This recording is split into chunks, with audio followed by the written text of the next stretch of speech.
Hi, my name is Rick Sanchez. I'm with a company called Tractor Tip Equipment, and what we have for sale here today is a VIO80. This is a Yanmar excavator. We're going to talk a little bit about the mechanics of this machine in the first clip, the operating specs in the second, and we'll run it in the third. If you buy this, the serial number of this machine is, it's a little muddy today, so is 9069. I'm going to leave that last digit back blank. If you buy this machine from me or some of the others we have for sale, we've got a bunch of loaders and excavators and compactors and some backhoes. Anyway, point is, if you buy any one of these machines from me, you're going to be dealing with Perf Provencio. He's my right-hand man. He's the guy running the camera.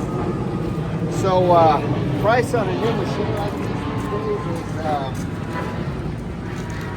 I don't know, bumping 110,000. As far as manufacturers go, Yanmar, I don't know if a lot of people know this, but Komatsu, Bobcat, John Deere, everybody uses Yanmar engines and Yanmar pumps, but they're just, they do have their own excavator, so you would be surprised in the commonality of the parts between all of the quote-unquote major manufacturers in Yanmar. They got all Yanmar parts. So they're pretty ubiquitous out there, even though you don't see them name by name. The weight of this machine is 18,136 pounds. The widest point is this blade right here at 7.5 feet. The highest point is the top of that cab at 8 foot 10 inches. Pause it for a second. Okay, so I forgot to get the transport length. So when this thing is tucked up in transport profile, the transportation length is 19 feet. Comparable machines to this, or comparable models to this machine, are like a Cat 308 or a Komatsu PC 78, or maybe a John Deere 80. As far as the history of this unit goes, this machine, like almost all the machines we purchase, is an original owner Dallas, Texas machine. I say that because we're not in we're pretty much in a rust-free environment. We're 300 miles south from the ocean, and we're far enough south that the only salt we see is the salt on our kitchen table. So,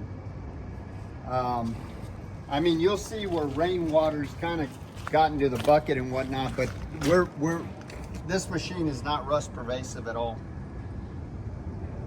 Just about every machine we buy comes from one of about 30 different large contractor and municipality that we deal with here in the Metroplex.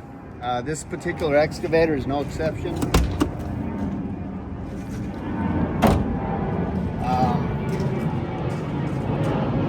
We've been happy with all the machines that we buy from these guys, and it should be said that before I purchase any machine, I'll let that plane pass. Before I purchase any machine, I have a couple of mechanics go out and inspect it. And if they say everything's okay with the machine, then I send Perf Provencio to go out and inspect it. And if he says everything's okay with the machine, then I personally go out and I inspect it. So these machines are 3 and 4 times vetted. If along that process we find something amiss, then we have whoever we're dealing with fix the issue, and then we start the process over again. So these machines are at least 3 and 4 times vetted before we write a check. As far as options go, this machine has got a quick coupler on it. It's a pin grabbing type quick coupler, which we'll demonstrate it here in a minute. It's got auxiliary hydraulics. It's got a mechanical thumb. Now you can run a hydraulic cylinder to make this a hydraulic thumb, but we elected to just, or the guy we bought it from elected to just have it as a mechanical thumb. Now this thumb actually folds up on itself. This pin, when you fold it up, the whole thing just folds up on itself. Out of the way. It's got a strike-off blade.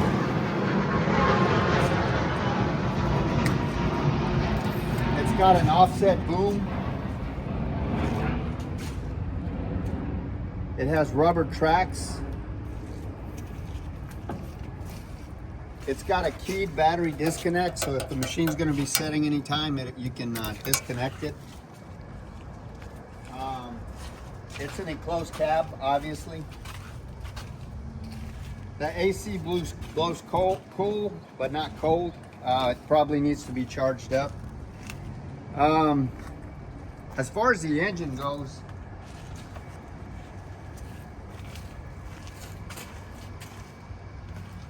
this is a Yanmar, hell, I can't make that out. Can you read what that says? Engine model 3, T as in Tony, N as in New York, W as in Win, A as in Apple. So this engine here in this machine, I mean, you'll find them in John Deere, in Komatsu, in Caterpillar, and Bobcat. This is a very common engine. This machine has got a 30-gallon fuel tank, which will run you anywhere from 12 to 18 hours, depending on what you're doing. The machine is mechanically sound. Everything works. There's no leaks on it. Top speed is 2.8 miles an hour. The undercarriage is about 85%.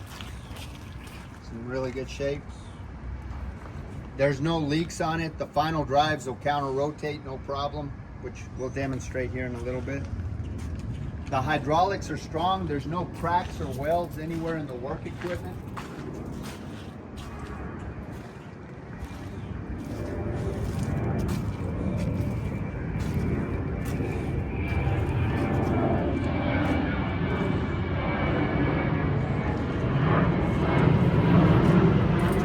There's no deflection or any kind of problem in that low-tech bearing right there.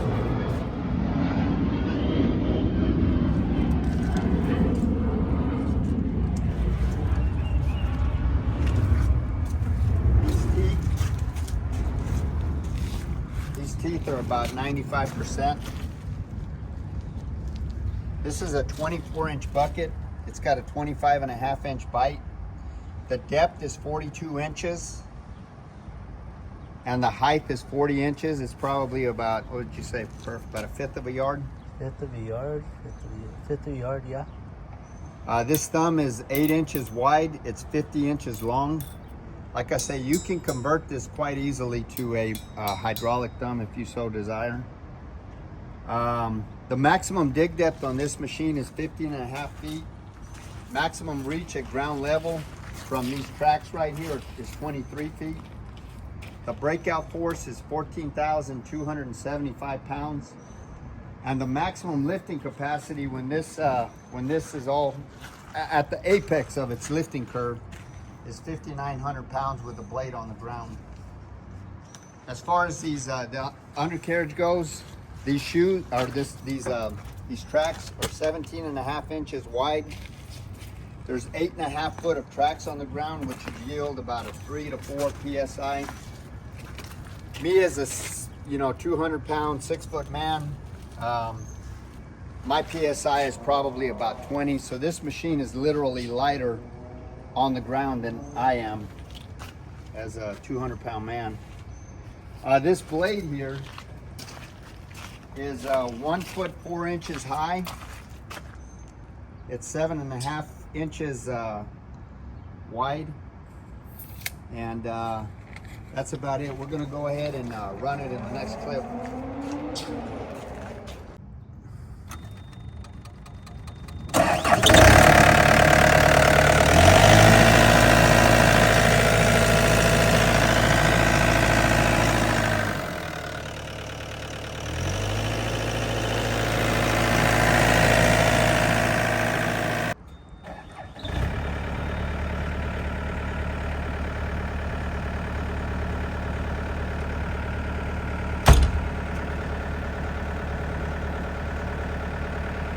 Gonna do the coupler first.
to do it.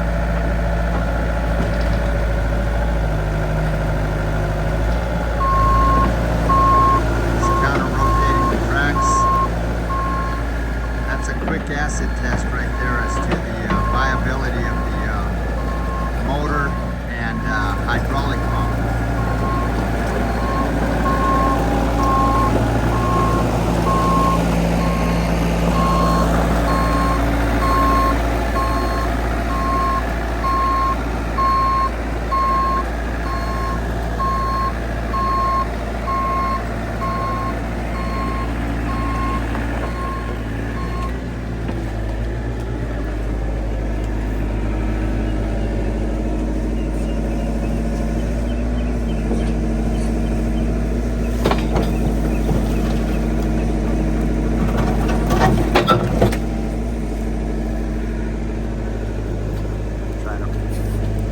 Break that concrete.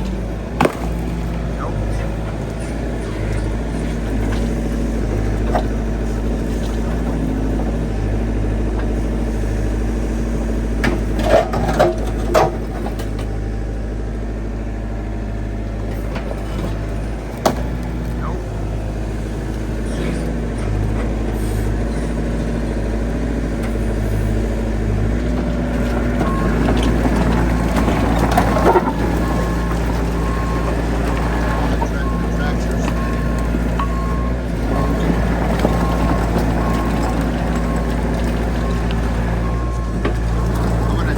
Grab a bigger piece of concrete.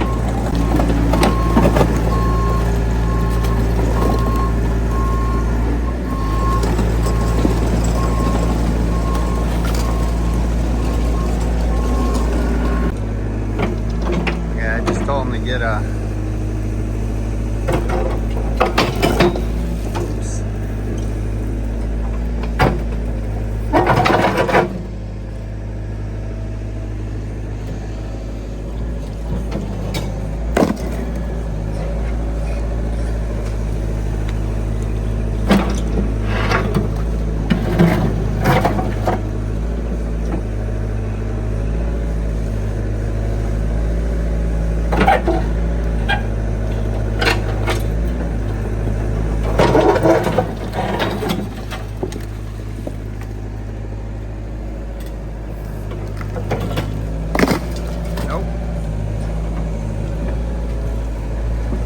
we're going to go ahead and push that back up.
Okay, Perf's gonna jump in there and he's gonna talk about the controls. Just real quickly towards the back, you got the coupler system. You first have to press the red button and that will engage the coupler. You switch it to turn it off or engage it to grab on, and then you press the red button again when it's engaged. The red button won't turn off unless the coupler is engaged properly. On top of that, down here you have the travel switch. Of course, your other switches, lights, window fluid. Your throttle's just right here. This dial, this one above it works the blade. And of course, you got your joysticks. That'll work your operation. Yeah. And then that would work your auxiliary hydraulics. This switch on That's your your foot. swing right there. That's your swing. And of course you got your treble. So that's pretty much it. Yes, sir. That's pretty much it. All right, so there's your pattern control change valve. I forgot to mention that.